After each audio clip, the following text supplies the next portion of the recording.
Hey guys, this is Justin. Hello and welcome to another video. A lot of us are still recovering from that most recent episode of the Book of Boba Fett, but that's what we'll be discussing today, so full spoilers if you've not yet caught up. Alright, so one of the major themes for the episode was Din Djarin and doing what was best for Grogu, and inversely, whether Grogu was ready to commit himself to the life of being a Jedi. This culminated with something that a lot of people found a little controversial. Luke Skywalker offering a choice. Should Grogu take the lightsaber, Yoda's lightsaber, as offered to him, representing a commitment to the Jedi, or should he take the Beskar shirt, the gift given by the Mandalorian? Now, the reason why a lot of people have a problem with this is somewhat obvious. Not only is it, well, kind of a dick move to make a child choose between their family and being a Jedi, but this also seems to be a continuation of many of the mistakes that the prequel era Jedi made as well. And to briefly expand on that, it's my opinion and the opinion of many others that the prequel era Jedi went way too far with the whole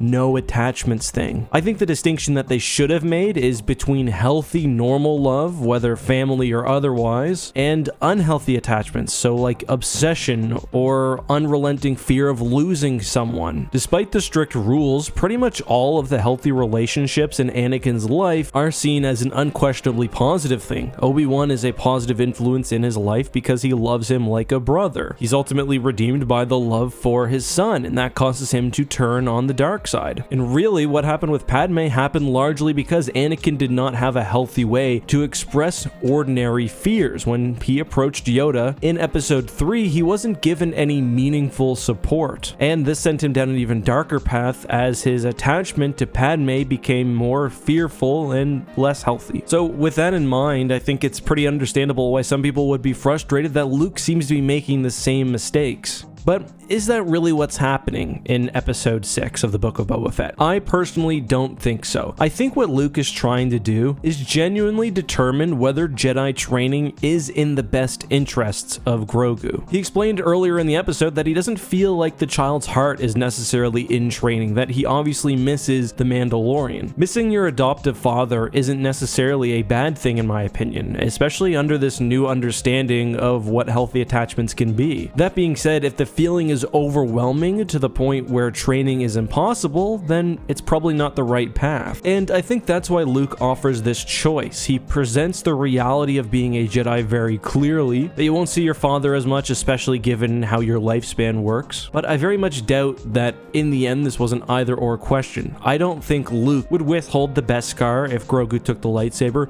nor do I think that he would forbid Grogu from seeing the Mandalorian. Being a Jedi would come first, I believe, but in my opinion, there's no indication that he's adhering to this unnecessarily strict doctrine. I see Luke as practicing a pragmatic view of the Force. He understands the importance of relationships and love, as I've explained. This is even a battle that he's struggled with, for example, in The Empire Strikes Back, but he also recognizes that there is a way that attachment can become unhealthy. Of course, we never see Luke take a wife in Star Wars canon, although we don't know whether that is due to some philosophical reason or some attachment to old vestiges of the Jedi Order, or just because it's something he never did. Hopefully we learn more about this part of Luke's life as canon progresses. I do think there are other indications though that indicate the kind of teacher that Luke was, and the student we learn the most of course at this point is not Grogu but Ben Solo. Ben Solo did seemingly go years sometimes without seeing his parents. However, that seemed to be because he was so busy training with Luke. There's no indication that Luke tried to prevent him from seeing his parents whatsoever, and in fact, we really get information to the opposite. Ben's training did not begin till he was 10 years old, much older than a traditional Padawan, and certainly, as we see throughout the sequel trilogy, still very much attached to his parents. So, in summary, no, I don't think we're seeing the entire picture here. I think eventually we'll learn that Luke wasn't offering an or situation, it was more an and situation.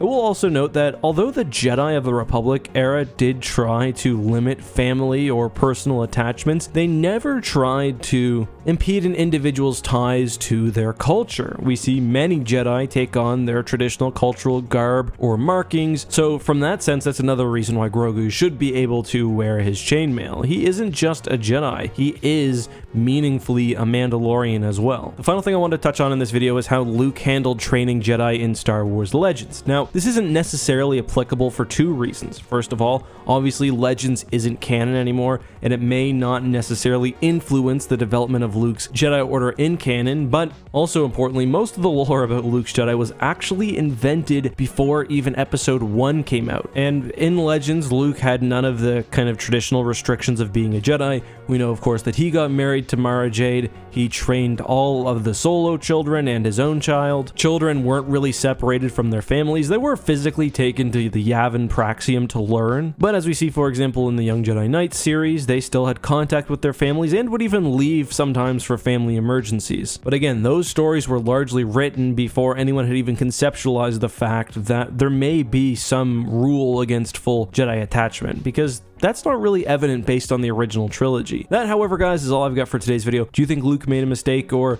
is the situation not quite as it appears? Let me know that and more down below. Till next time, guys, be safe, have a good one, and may the Force be with you.